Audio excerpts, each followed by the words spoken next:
Ok, ya está ingresando la gente. Vamos a dar unos segundos antes de empezar.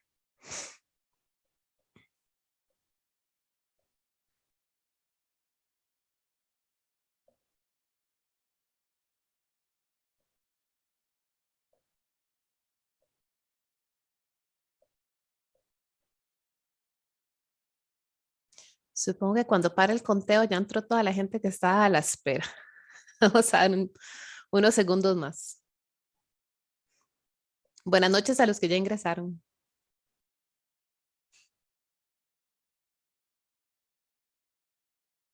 Ok, gracias Luis Eduardo. Eso me confirma que sí están escuchando. Excelente. Muy bien, vamos a dar inicio porque el conteo de personas que están ingresando, bueno, ya empezó a subir otra vez. Démosles un chance.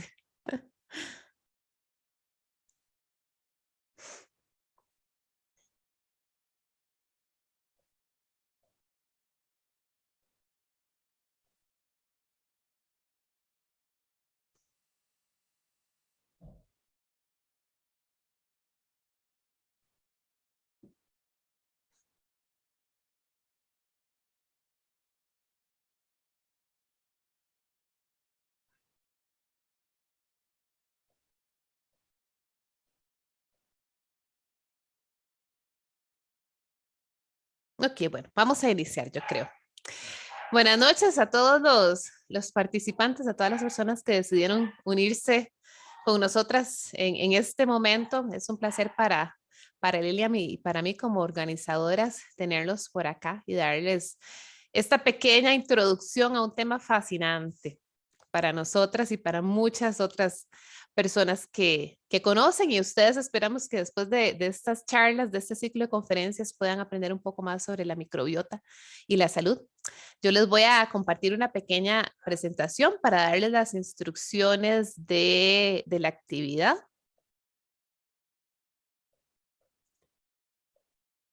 Y lo primero es contarles, ¿verdad? Que obviamente el ciclo de conferencias se llama el desarrollo de la microbiota a lo largo de la vida y sus implicaciones en la salud.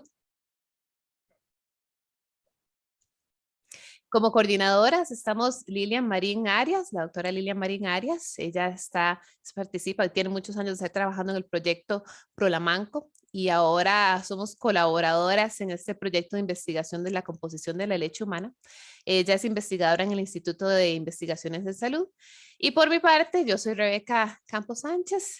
También trabajo en este proyecto de investigación en composición de la leche humana y específicamente estoy haciendo investigación en el Centro de Investigación en Biología Celular y Molecular.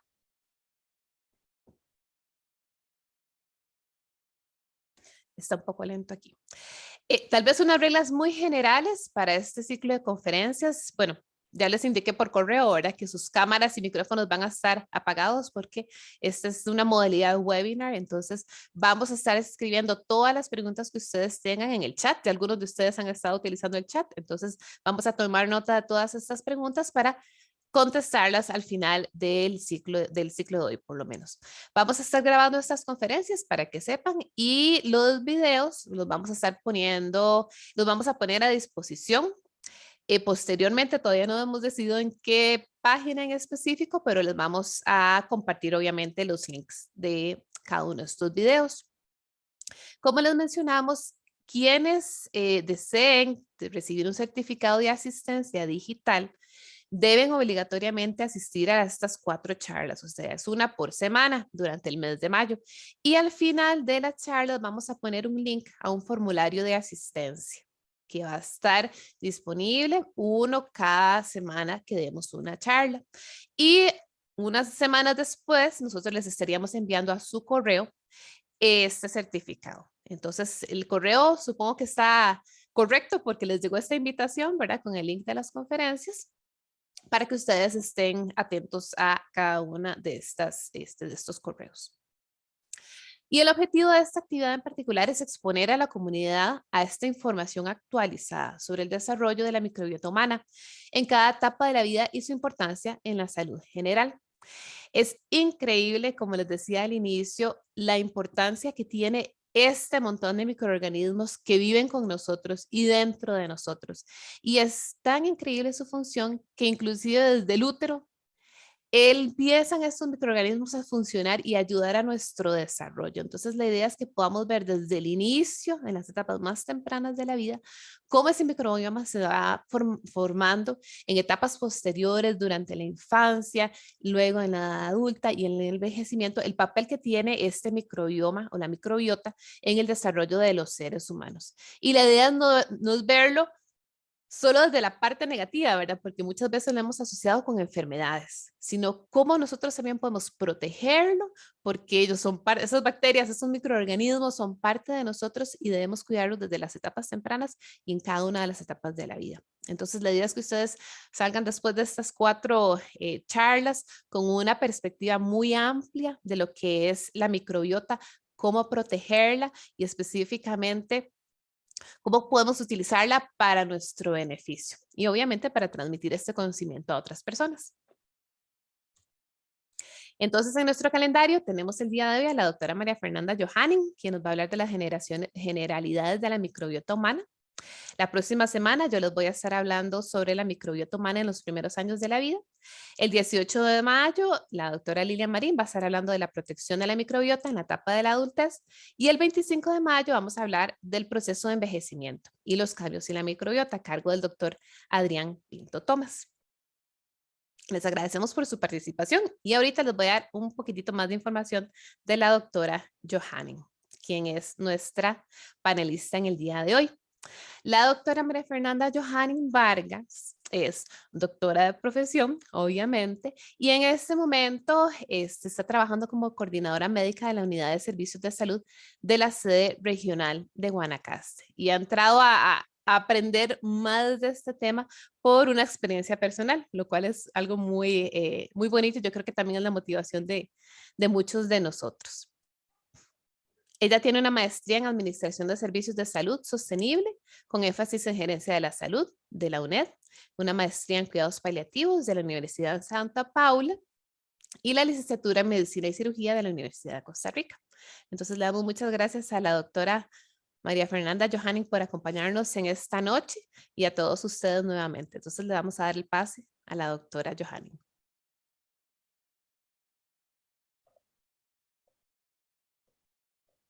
Buenas noches, bienvenidos y bienvenidas y muchas gracias a Rebeca y a Lilian por la invitación a participar en este ciclo de conferencias y muchas gracias a todos los participantes por su interés.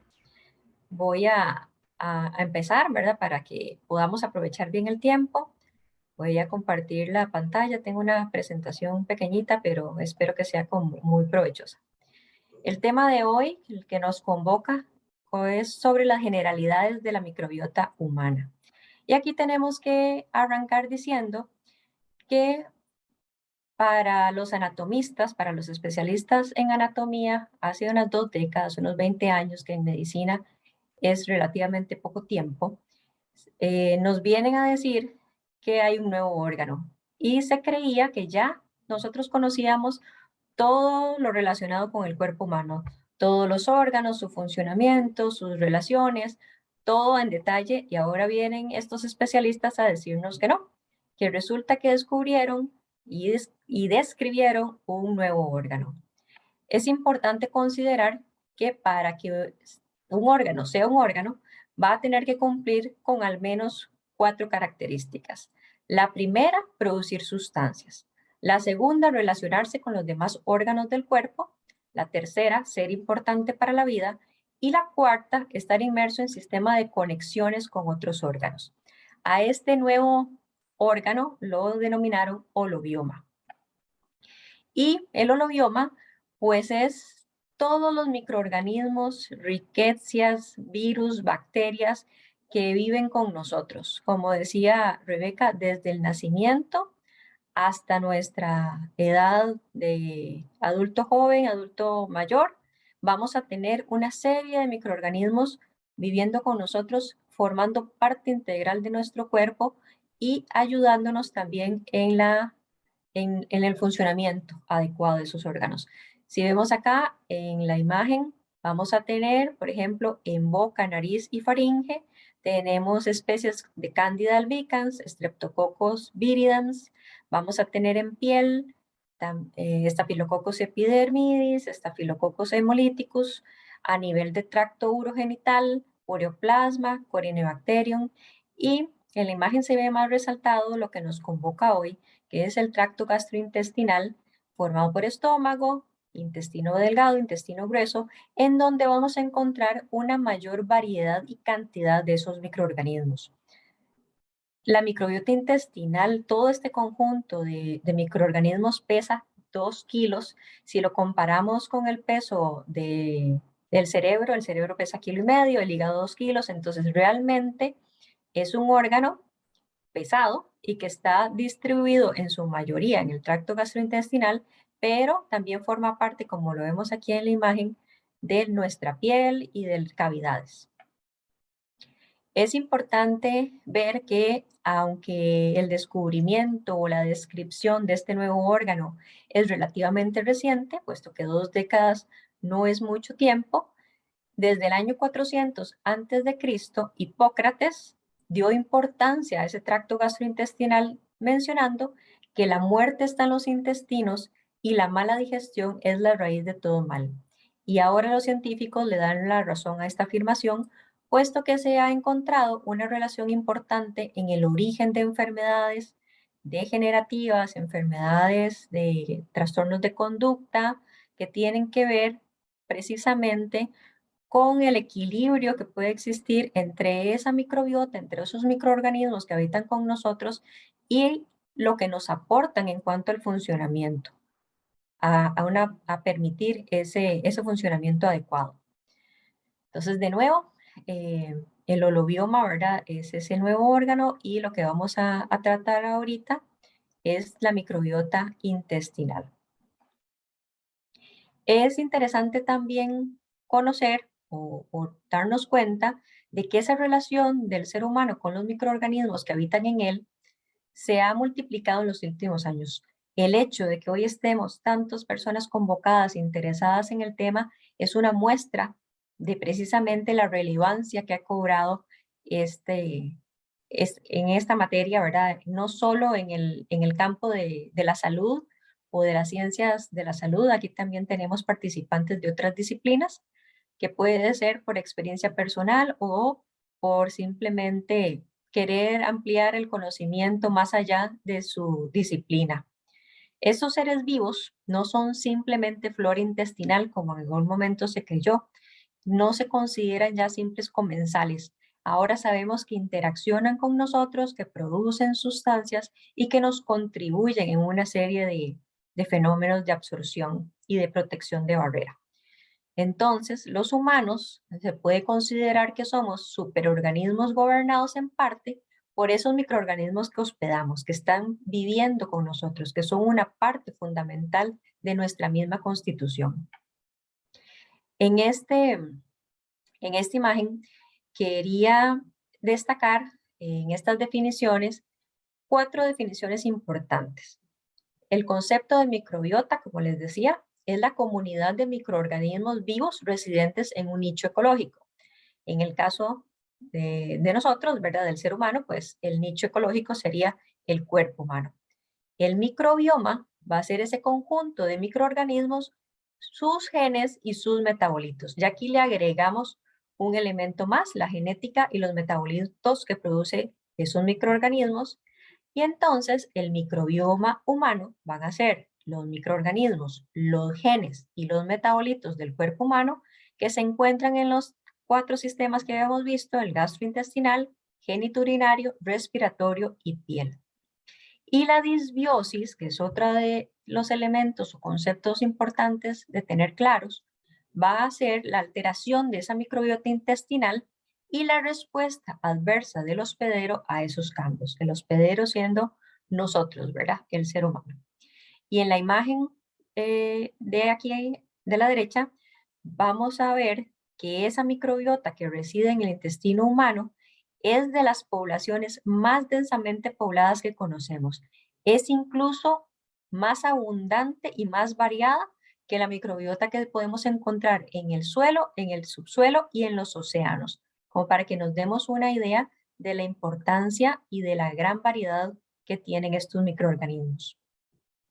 Entonces, resumiendo, ¿verdad? La microbiota intestinal es esa serie de microorganismos no patógenos, o sea, no son nocivos, no son perjudiciales, que habitan en el intestino de los seres humanos y que van a cumplir más bien roles de mantenimiento y promoción de la salud, y también en el desbalance nos puede desencadenar y generar enfermedades. De nuevo acá, una imagen rápida para que veamos las especies dominantes en lo que es intestino delgado, intestino grueso. Vemos que las especies dominantes es el Clostridium y los bacteroides.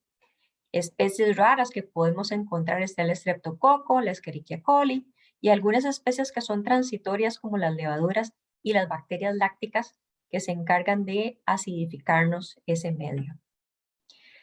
En esta imagen tomada de este artículo del 2010, es interesante ver gráficamente cómo va a ir cambiando en densidad de población y en variedad esos microorganismos.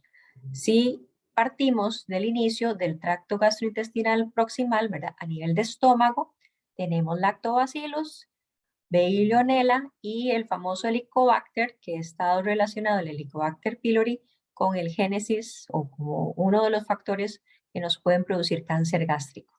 Y si vamos de proximal a distal, vamos a ir viendo un aumento en la cantidad de bacterias, pero también en la variedad, llegando a tener a nivel de colon la mayor cantidad de concentración de células por gramo de materia fecal. Otra cosa importante es, como veíamos en la imagen del cuerpo humano, que vamos a tener en el epitelio, en la piel, en la superficie y en la capa mucosa, Clostridium, Lactobacillus y Enterococos. Y si nos vamos al lumen intestinal, a la luz intestinal, vamos a encontrar una mayor variedad de familia de microorganismos, y de estos los más importantes o los que son más abundantes son los que pertenecen a la familia de los bacteroides y los firmicutes, más o menos un 90%. Y otra cosa que quería mostrarles, que es interesante y que lo vamos a ver a lo largo de las otras conferencias, es cómo va a ir cambiando en número y en diversidad esa población de microorganismos con respecto al nacimiento, este primer año de vida, y en lo que se mantiene relativamente estable y constante en números, pero que evoluciona continuamente en cuanto a la diversidad en lo que es la etapa adulta y, bueno, al final de la vida en los adultos mayores. Y otra cosa interesante es que hay influencias, o sea, factores externos que van a influir no solo en el número, sino también en la variedad de microorganismos. Y eso nos puede condicionar enfermedad, o por el contrario, nos puede mantener en un estado de equilibrio más saludable. Dentro de esos factores está la colonización materna, la colonización del tracto gastrointestinal del recién nacido al pasar por el canal de parto, la dieta, la exposición ambiental a algunos factores y, por supuesto, la terapia antimicrobiana, que aunque los antibióticos son excelentes para eliminar bacterias patógenas, el uso indiscriminado y el abuso de ese tipo de medicamentos nos pueden producir una eliminación de familias o líneas de estos microorganismos que nos pueden producir más bien enfermedad. En esta imagen también vemos que es un estudio viejito, ¿verdad? 1982, donde tenemos gráficas de diferentes colores, en donde tenemos diferentes, digamos, familias de bacterias. Y lo interesante es que casi todas las líneas, ¿verdad? Al nacimiento, por lo menos esta, digamos, la azul, ¿verdad? Que tiene Escherichia coli, Streptococo, la de la Bacteroides, Eubacterium, vamos a tener un aumento exponencial al nacimiento, o sea, tenemos una gran colonización muy rápida en cantidad y en variedad de microorganismos. Cerca de la etapa del destete, donde empezamos a consumir alimentos diferentes a la leche materna, y en la edad adulta vamos a tener como una estabilización en esas curvas, ¿verdad? Se mantienen relativamente constantes esos números, pero no así la variedad, que eso va a estar en constante evolución, y cómo también tenemos cambios en la etapa de la vejez, que eso se va a profundizar en las otras conferencias. Importante acá destacar al menos 4 funciones bien descritas, beneficiosas para nosotros, de la presencia de esos microorganismos en el lumen intestinal, o esa microbiota intestinal que está con nosotros en esa luz. La primera función es la función metabólica, en el sentido que favorece la digestión de ingredientes que no son digeribles. La segunda es una función de barrera, en donde esa microbiota puede producir compuestos antimicrobianos para evitar la colonización de microorganismos patógenos. Entonces actúan de alguna forma como si fuera un antibiótico natural, local, en donde evita la colonización de toxinas o de otros microbios. La tercera es una función de defensa y tiene que ver con el desarrollo del sistema inmune intestinal y la producción de moco protector que se encuentra en el tracto gastrointestinal. Y la cuarta se refiere al mantenimiento de esa mucosa intestinal, promoviendo la maduración y la actividad enzimática de la mucosa intestinal. Entonces, nos mantiene la integridad de las microvellosidades, que en la imagen lo vemos como si fueran los dientes de un peine. Esas estructuras aquí graficadas son las que se encargan de absorber nutrientes, pero también de funcionar como una barrera de protección para evitar el ingreso de sustancias nocivas. Resumiendo un poquito, entonces, esa microbiota intestinal va a verse afectada por una serie de factores, como el factor genético, el tipo de parto, la alimentación, las infecciones a las que yo me haya expuesto a lo largo de la vida, el uso de antibióticos, específicamente, o más importante, si esos antibióticos no fueron prescritos con criterio médico.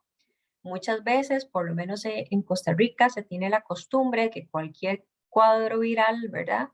O febril, que sabemos que el 90% de los cuadros febriles los producen los virus, pero a veces hay profesionales que recetan el antibiótico porque es más fácil tranquilizar a la persona de que se tome eso y va a mejorar en los mismos 3 días que si no se lo hubiera tomado. También el consumo de alcohol, de tabaco y factores como estrés, incluso factores emocionales, van a tener también una relación en esa función de esa microbiota intestinal. Aquí tenemos digamos que un listado, ¿verdad?, de esas funciones más detalladas que nos contribuye la microbiota, como la fermentación de los polisacáridos complejos, síntesis de vitaminas, va a tener un efecto trófico sobre los enterocitos, que son las células intestinales, favorece la síntesis de anticuerpos, ¿verdad?, lo que llamamos defensas, la degradación de las toxinas y algunos elementos que pueden ser cancerígenos, favorece la absorción de electrolitos, de minerales, previene la colonización de otros agentes patógenos, regula la secreción enterohormonal y también regula el metabolismo de los ácidos biliares. Vean el montón de funciones, y estas son solo las que hay descritas, ¿verdad? Como les decía, hay muchas investigaciones en este tema que nos van a ir arrojando mucho más conocimiento más adelante. Ahora, es importante, como les mencionaba antes, cuando tenemos una disbiosis, o sea, un desbalance en esa microbiota, ya sea porque tenemos uno de los microorganismos que creció más de la cuenta o una disminución en la diversidad de esos microorganismos o una pérdida de los microorganismos benéficos, esa disbiosis, ese desequilibrio, ese desbalance, esa microbiota intestinal ha estado relacionado con enfermedades tan diversas como el asma y el autismo. Tradicionalmente, ¿verdad? Se ha descrito pues el intestino irritable, las alergias, que uno podría pensar pues que sí, ¿verdad? Es como más lógico de creer que vamos a tener por un desbalance a nivel intestinal, pues enfermedades intestinales. Pero también se ha descrito una relación con la diabetes tipo 1 y tipo 2, con la obesidad, con la enfermedad cardiovascular, las dislipidemias, el cáncer, trastornos del espectro autista, cálculos renales. Entonces, una gran variedad de enfermedades tienen su origen, su génesis en esa disbiosis de la microbiota intestinal. Y ahí radica la importancia de mantener ese equilibrio, esa homeostasis, ¿verdad? De estos microorganismos. Otro factor importante que también se está estudiando mucho y se ha descrito es precisamente la relación del sistema digestivo con el sistema nervioso central. Se considera ahora, o algunos han llamado incluso al intestino, el segundo cerebro, por la conexión que existe entre el sistema nervioso central y el nervio vago. Ahí vamos a tener una comunicación importante y ahora sabemos que por ejemplo, el 95% de la serotonina que creíamos que que es un neurotransmisor, una sustancia que se produce a nivel de cerebro y que es responsable como del bienestar, de mantener un buen humor, de un estado de ánimo pues tranquilo, alegre. Ahora sabemos que un 95% de esa serotonina se produce a nivel de intestino y un 50% de la dopamina también se produce a nivel intestinal. Entonces, una microbiota intestinal equilibrada también va a ser responsable de un comportamiento adecuado, de un estado de ánimo y cognitivo y estados emocionales tranquilos, ¿verdad? Donde vamos a tener también incluso modulación en la sensación de dolor, niveles normales de células inflamatorias y mediadores químicos. Todo esto con tener una salud digestiva. Y por el contrario, cuando tenemos una disbiosis, una microbiota intestinal desequilibrada, podemos tener alteraciones en el comportamiento a nivel cognitivo y emocional y disminución del umbral sensitivo al dolor. Entonces vean lo importante que es y qué interesante, ¿verdad? La relación que hay de todo lo que es la parte conductual, cognitiva y emocional con el sistema nervioso central y el intestino.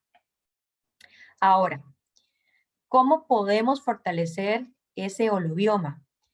Hay al menos tres cosas básicas que podríamos hacer. La primera es el consumo de productos fermentados como los yogures.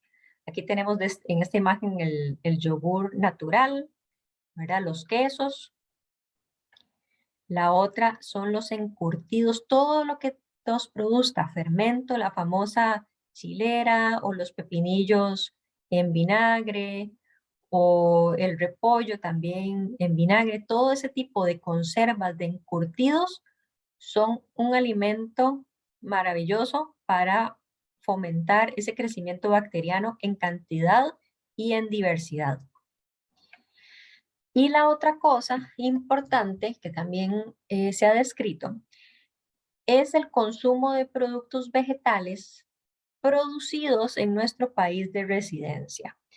Se ha dicho que el holobioma, la microbiota intestinal, es casi como nuestra huella dactilar y va a estar influenciada entonces también por el lugar en donde nacemos. El consumir productos producidos en nuestra tierra, en nuestro lugar de residencia, nos va a mantener una microbiota más equilibrada. Por el contrario, el consumo de productos procesados, importados o transgénicos nos pueden producir un desequilibrio y no vamos a tener una adecuada absorción de nutrientes. Incluso puede estar relacionado con algunas enfermedades. Y también, por ejemplo, el tema de la intolerancia al gluten o la enfermedad celíaca tiene también, se ha visto, ¿verdad?, que las personas también mejoran con el consumo de probióticos que de alguna forma nos estabilizan la microbiota intestinal, nos favorecen esa función de barrera protectora para evitar la erosión de las microvellosidades, que es una de las, digamos, de los cambios que se producen a nivel de inflamación producto del gluten y de cualquier otra lectina, porque ahora ya se han descrito otras sustancias, otras proteínas que también son nocivas. Esto era lo que yo les traía, es una pincelada, ¿verdad? Una pequeña introducción al tema para despertarles el interés. Y ahorita voy a dejar de compartir y tal vez podemos ver las preguntas que se han hecho en el chat y podríamos ir respondiéndolas. Muchas gracias, doctora. Aquí tenemos al menos 3 preguntas por el momento, que también nos dan la oportunidad de extender un poco más el conocimiento sobre el tema. José Julián Picado dice, ¿cuáles son los efectos a largo plazo de una intoxicación alimentaria bacteriana sobre la microbiota?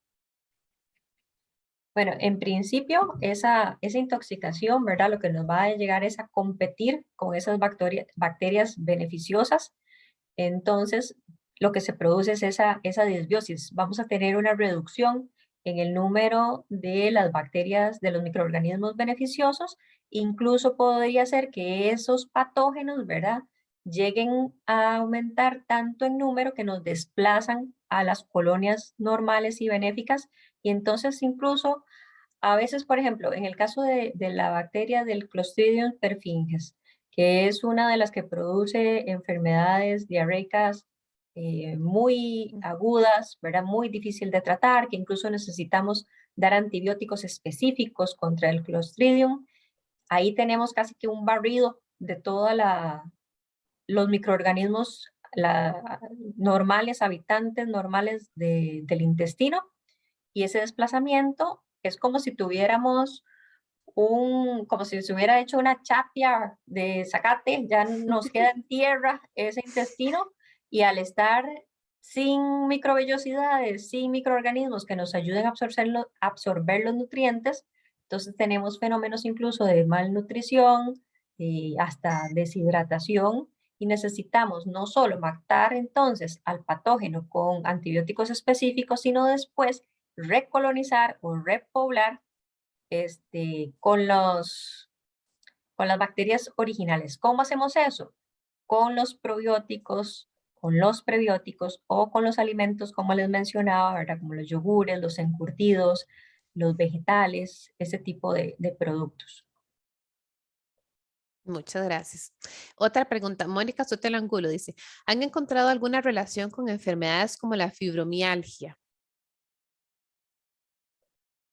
Específicamente la fibromialgia, yo no tengo conocimiento de estudios, pero sí, por ejemplo, con la artritis reumatoide, con lo que son enfermedades autoinmunes en general, porque tiene ese Ujú. mecanismo de regulación, ¿verdad? De producción de anticuerpos o de sustancias que atacan al mismo organismo. Entonces, todo lo que son enfermedades autoinmunes y inflamatorias, la artritis, incluso psoriasis, alergias, ¿verdad? Difíciles de tratar, tienen un origen a nivel intestinal. Recordemos que el- la mayor parte de esos microorganismos pues van a estar en piel, en Ujú. tracto gastrointestinal y respiratorio. Entonces, por ejemplo, si hay mejoría en asmáticos, en niños con bronquitis, ¿verdad? El cambio en la alimentación sí va a ser un factor protector. Ok, qué montón de preguntas me están escribiendo. Estoy tratando de guardarlas todas, déjenme chance. La tercera, y si fuese un bebé que desde su nacimiento por cesárea ya tiene una desventaja, ¿cómo podemos fortalecerlo? Ahí lo principal sería poder lograr que mantenga la lactancia materna, ¿verdad? Porque sí, el tema del parto por cesárea, pues entonces vamos a tener una colonización de las bacterias de piel de la madre y no de las bacterias que estaban a nivel de vagina, ¿verdad? El tracto genitourinario. Entonces, lo que podemos ayudar y fomentarle es la lactancia materna, es la forma que tendríamos de proteger, y una vez que empezamos con la introducción de alimentos, pues intentar evitar todo lo que viene empacado, ¿verdad? Regresar a hacer uno mismo los purecitos en lugar de Ujú. comprar los hechos, ¿verdad? eh, Tratar de mantener una alimentación balanceada al partir del sexto mes, pero sí, va a tener una desventaja comparativa. Igual en el caso de los bebés que no logran tener lactancia materna determinadas circunstancias, incluso hay casos, ¿verdad?, en los que hacen reacciones a la lactosa de la leche materna y entonces lo pueden pasar a tener que dar necesariamente fórmulas que pues no son lo ideal, pero son para casos particulares, ¿verdad? En la mayoría de niños, de recién nacidos, lo que queremos es fomentar esa lactancia materna exclusiva porque no solo le va a ayudar a recolonizarse, sino que también le está pasando toda la información de inmunidad de la madre al hijo Ok, o hija, perdón. sí. Ana Molina dice, con respecto a la alimentación, ¿se conoce alguna relación directa con el consumo de arroz blanco y la microbiota intestinal?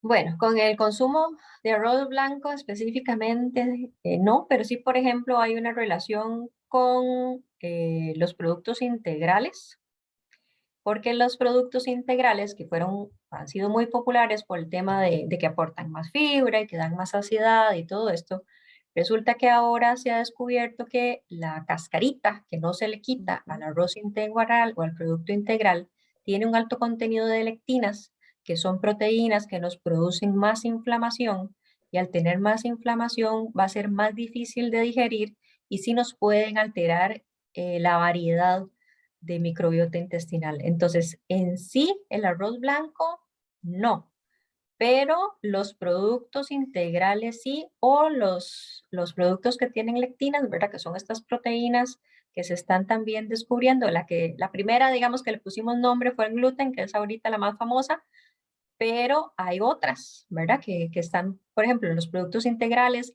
que están, por ejemplo, en el tomate, en la cáscara del tomate, en la semilla del tomate. Entonces, nosotros podríamos tener problemas de distensión abdominal, de dolor abdominal, incluso de trastornos de estreñimiento, un poquillo de diarrea, y uno pues no tiene muy claro qué será lo que está pasando. Y resulta que es porque estamos comiéndonos el tomate en la ensalada y somos sensibles a las lectinas que están en la cáscara y en las semillas, y lo que tendríamos que hacer entonces es pelarlas y quitarle las semillas. Entonces, sí hay mucha relación con los alimentos que consumimos y las sustancias, digamos que nocivas, que no absorbemos, y entonces la microbiota nos tendría que ayudar a digerir esos nutrientes, pero a veces tenemos una microbiota no tan variada y también se le dificulta, ¿verdad?, realizarnos ese trabajo como de preabsorción de los Ujú, nutrientes. ujú. Ok, son un tanate de preguntas. Vamos a ver hasta dónde llegamos. Angie Solano dice, ¿de qué manera afectan los productos transgénicos a estos organismos?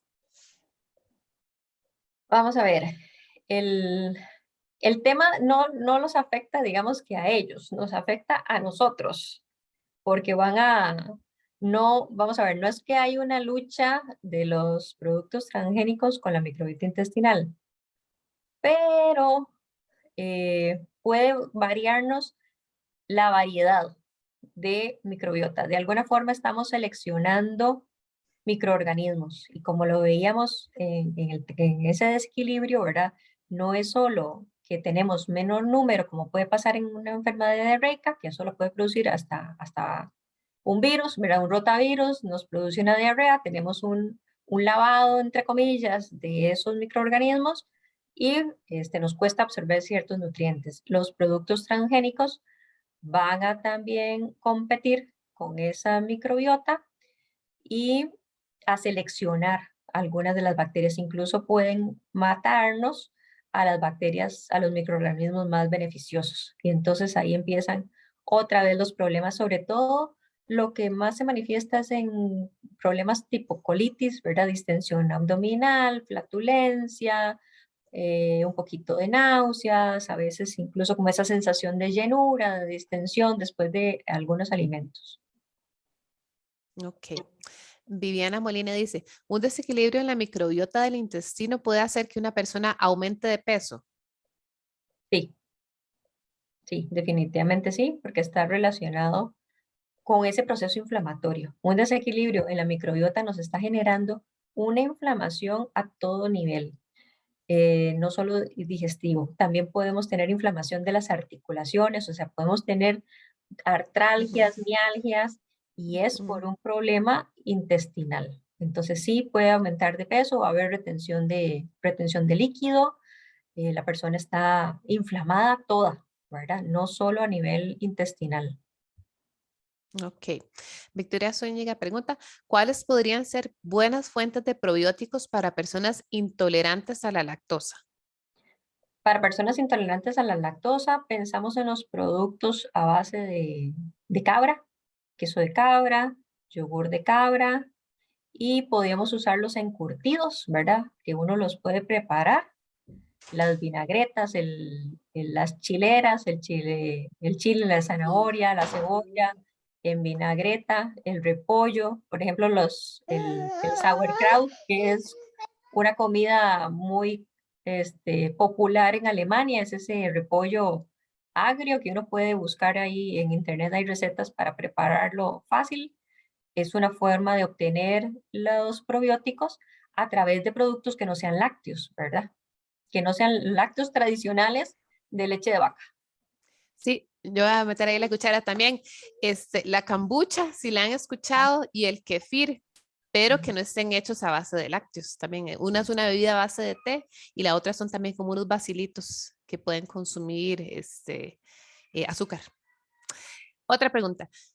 A ver, dice María, no sabía de otras proteínas que como el gluten pueden ser nocivas en algunas personas. ¿Me podría ampliar un poco más? Digamos, pertenece a esa familia de lectinas y así es como lo podrías buscar. De hecho, el gluten es una lectina. Entonces, habíamos dicho que estaban en los productos integrales, están, por ejemplo, en las leguminosas como el frijol, el garbanzo, las lentejas. La forma que tendríamos de destruir esa lectina es la tradicional de ponerlos en remojo, ¿verdad? Y por lo menos 8 horas, botar esa agua y después cocinarlos. Y la otra cosa es el tema de la cocción, en donde la temperatura alta, más de 100 grados Celsius, y por más de 20 minutos, eso estamos hablando de ollas de presión, Ujú. cuando cocinamos en olla de presión, sí logramos destruir esa proteína y ya el alimento puede ser consumible sin ningún problema. Entonces, no vamos a dejar no necesariamente vamos a dejar de consumir todo lo que tiene lectinas porque es una amplia variedad de productos, pero sí podríamos cambiar el método de cocción por olla de cocimiento lento. Incluso las papas tienen lectina, de todas estas eh, familia de verduras como el pepino, estas que son como enredaderas, ¿verdad? La sandía, el melón, el chayote, el zucchini, de toda esa familia, solo el pepino no tiene lectinas. Entonces, el ayote tierno. Y otra de las cosas que hay que considerar en el tema de las alergias alimentarias es la herencia genética que nosotros podemos tener. Por ejemplo, en el caso de Costa Rica, tenemos una población que tiene no a tan lejas, no tan pocas generaciones, hay antepasados europeos. El simple hecho de que uno sea blanco, y aquí no quiero entrar como en tema de racismo y demás, es simplemente un asunto de la genética, nos hace más susceptibles a ser más sensibles a esas Ujú. lectinas de la alimentación, porque nuestros genes a muy pocas generaciones estaban acostumbrados a una dieta europea, a suelos europeos, y de repente venimos a América a consumir, por ejemplo, maíz, tubérculos como la yuca, la papa, que, que pueden generar en personas susceptibles problemas gastrointestinales y también de alergias y, como les digo, incluso enfermedades conductuales como la depresión, trastornos depresivos, trastornos de ansiedad, trastornos del espectro autista. Se ha visto mejoría en, en estos padecimientos con cambios en la alimentación. Entonces, sí es como muy amplio el tema. Ujú. Y Lilian va a ahondar un poco más en el tema de nutrición. Ah, ok. Henry Villalobos pregunta, ¿se sabe si el ejercicio y la actividad física alteran la microbiota intestinal? Pues yo sinceramente no he visto ningún estudio que relacione la actividad física con la microbiota intestinal. Es más que todo el tema del consumo de productos. Pero si pensamos que hay una relación entre el nervio vago y el sistema digestivo, entre el cerebro, perdón, y el tracto gastrointestinal a través del nervio vago, pues el ejercicio sí nos produce endorfinas y sí nos aumenta los niveles de serotonina, entonces podríamos inferir, aquí estoy infiriendo, que podría haber una mejoría también a nivel gastrointestinal por ese retrocontrol a través del nervio vago. Pero personalmente no he visto investigaciones, no he leído artículos que relacionen la actividad física específicamente con la microbiota. Ujú. Yo sí sé de estudios que afectan el ejercicio, el microbioma positivamente. En todos los casos es algo positivo. Ujú. Otra pregunta por acá. Bueno, decían que si podías repetir un poco sobre el efecto en la enfermedad celíaca, si quieres retomar el tema. En el efecto de la microbiota en la enfermedad celíaca. Ujú. Ok, vamos a ver. La enfermedad celíaca, ¿verdad? Es como la etapa. Nosotros tenemos intolerancia al gluten, alergia al gluten y enfermedad celíaca. La enfermedad celíaca es como la etapa final de un proceso inflamatorio crónico a nivel del intestino. Ya cuando nosotros tenemos una biopsia positiva, anticuerpos positivos, ya esa alergia, ¿verdad? Progresó y progresó y progresó hasta que tenemos ya diagnosticada la enfermedad celíaca. Ahora, la microbiota intestinal mantiene ese equilibrio en el sentido de la protección en la absorción de esos nutrientes. Era una de las funciones de barrera que tiene. Entonces, ¿qué pasa con la enfermedad celíaca? Se nos desaparecieron o están muy deterioradas las microvellosidades. Y entonces lo que viene a hacer la microbiota intestinal desde el punto de vista beneficioso es regenerar o madurar ese epitelio intestinal y ayudarle con la capa de moco protector que nos va a favorecer la absorción de los nutrientes. Esa sería como la relación directa a nivel microscópico y de función de barrera y de absorción de nutrientes y también de defensa. Porque el hecho de padecer de enfermedad celíaca, vamos a tener un trastorno de absorción de algunas vitaminas, por ejemplo, todas las del complejo B.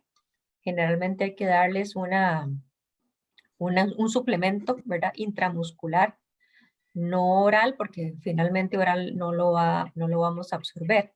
Entonces, ese es uno de los elementos. Y también a nivel de defensa, ver todo lo que es la vitamina A y D, que está también a nivel de mucosas. eh, bueno, la vitamina D también se considera ahora una hormona, no se absorbe a nivel en la persona con enfermedad celíaca, tampoco la vitamina A.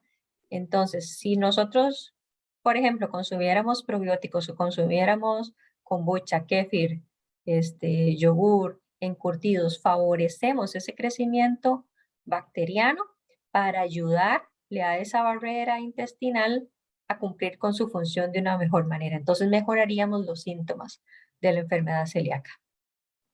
Ok. Dice Eugenia Eppens, ¿los gestantes pueden consumir probióticos comerciales o medicamentosos al estilo Vitaviosa? ¿Son seguros? Las mujeres gestantes, Ajá, las gestantes. las Ajá, gestantes. sí, las mujeres gestantes.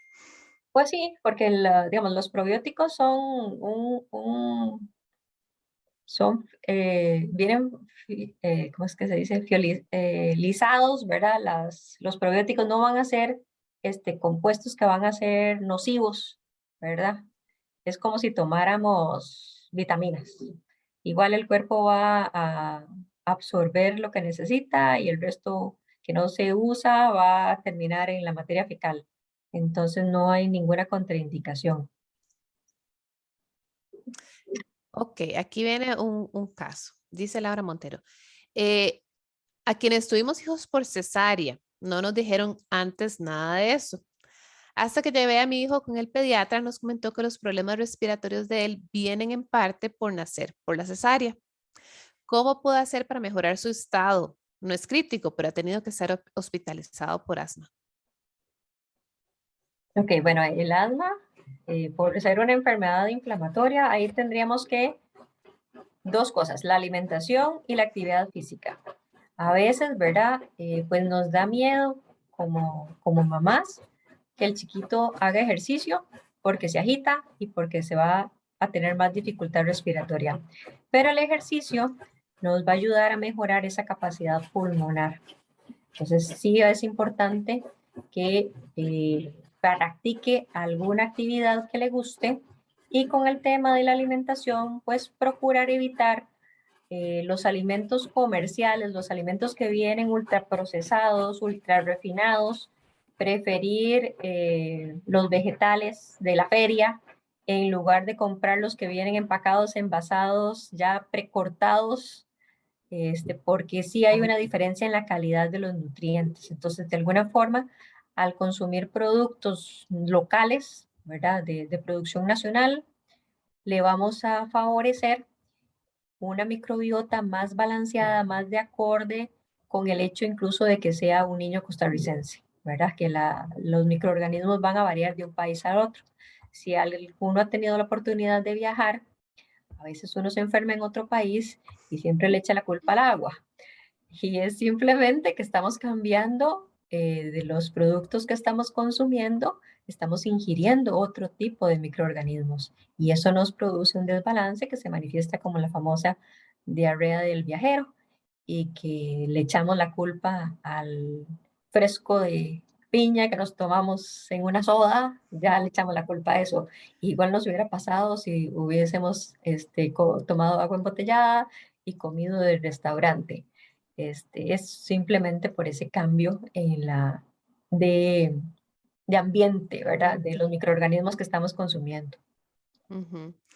Eh, a ver, yo creo que esta es una pregunta, una respuesta rápida. Rebeca Flores dice, ¿el gluten afecta la microbiota de todas las personas o solo de las que tienen sensibilidad? De todas las personas. Lo que pasa es que algunas lo van a manifestar, pero sí van a estar afectados en mayor o menor grado, ¿verdad? Ok. Lisette Ulloa pregunta, ¿hay exámenes que uno puede realizarse para conocer el estado de la microbiota? Ahí yo creo que esa te la dejo, Sí, Rebeca. esa es para mí. En nuestro país, no. Fuera del país, sí.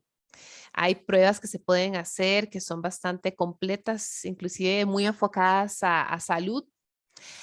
Y un anuncio, tal vez nosotros estamos en la UCR desarrollando una prueba de microbioma que esperamos tener lista para el próximo año. Entonces, tal vez podamos ser la solución. Si quisieran tener más información de las pruebas internacionales, con mucho gusto yo se las puedo pasar después.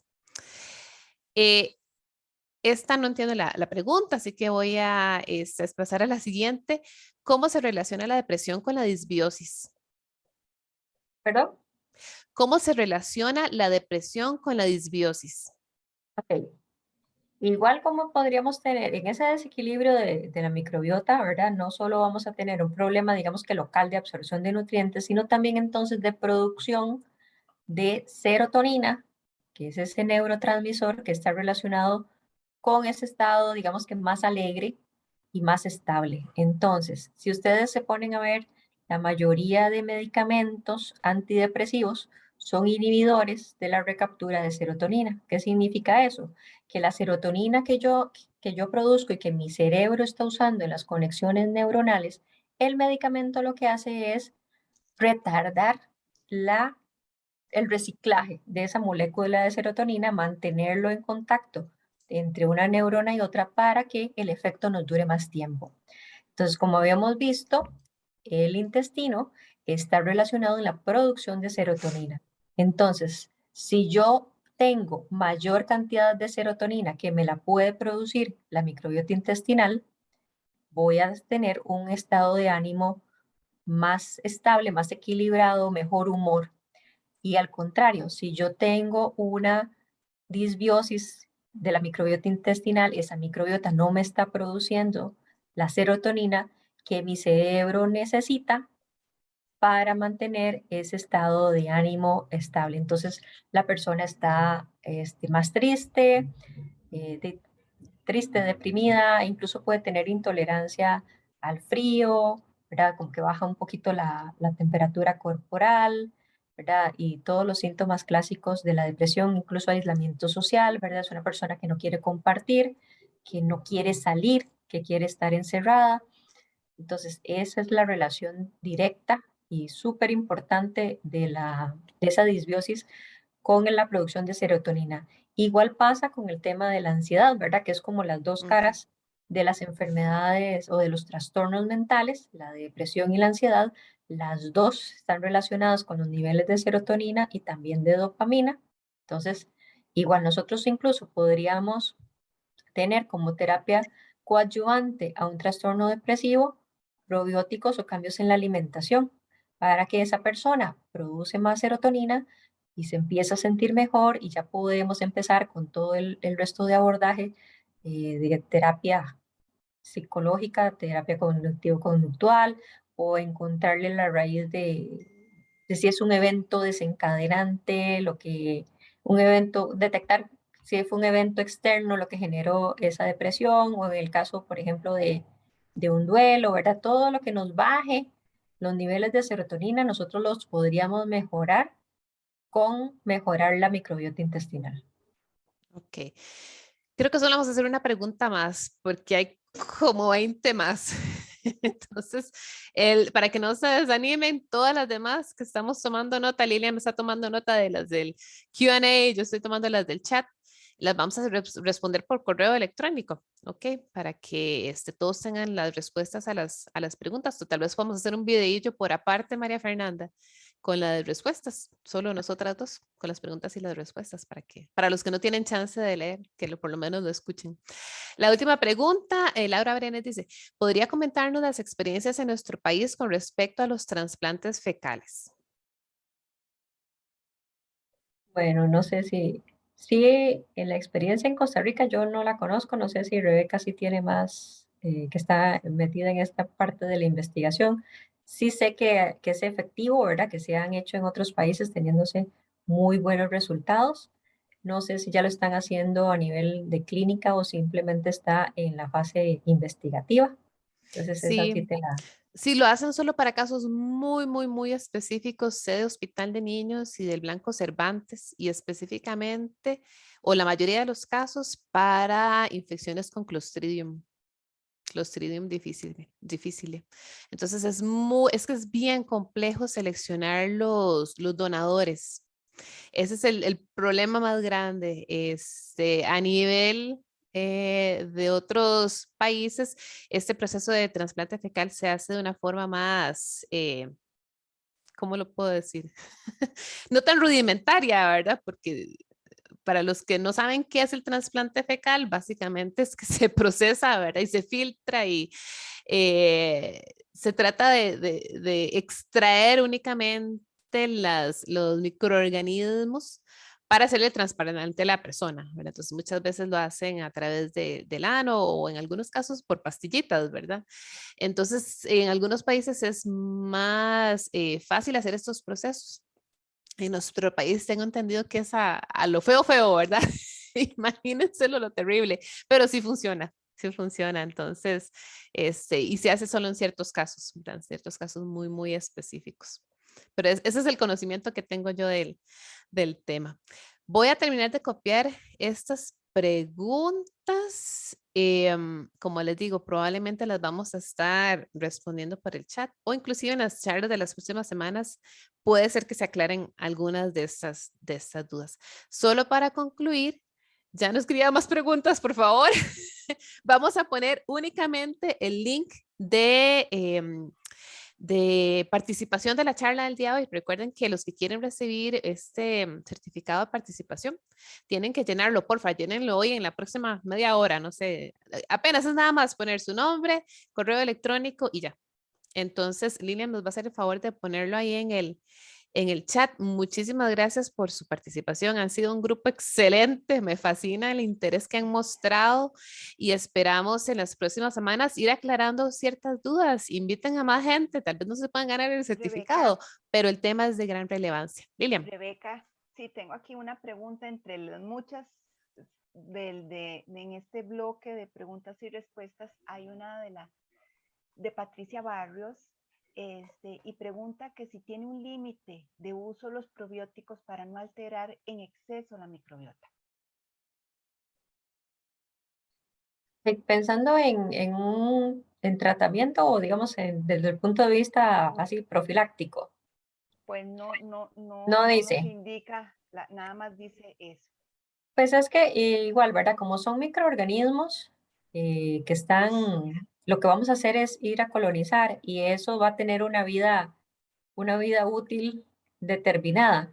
No vamos a, mientras sean compuestos que ya está probado que van a producirnos un beneficio, que en general son lactobacilos, lo que tienen los probióticos, lactobacilos de diferente, digamos, de esa familia de lactobacilos o la enterogermina, no van a producir, no vamos a tenernos una intoxicación por tomar probióticos, ¿verdad?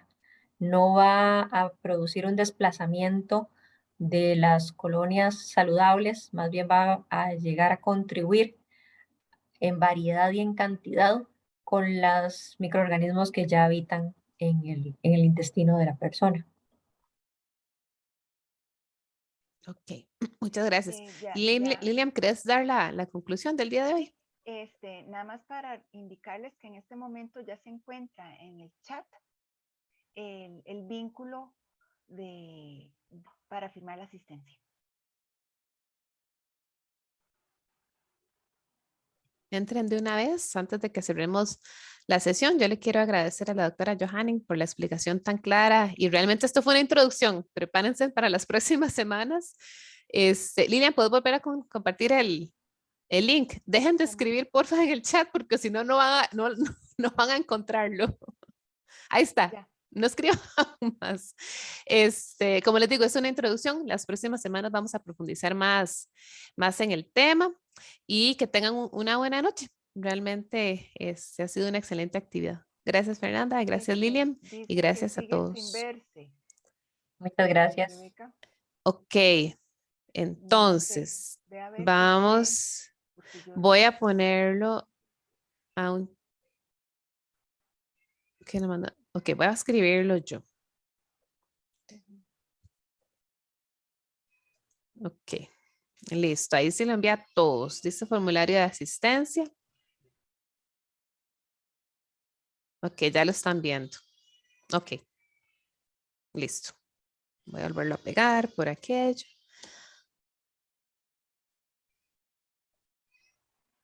Y nos estamos viendo la próxima semana, si Dios lo permite. Que tengan buenas noches. Buenas Buenas noches. noches. Muchas gracias, doctora María Fernanda, por haber aceptado nuestra invitación y por supuesto a todas las personas que nos están acompañando en este momento.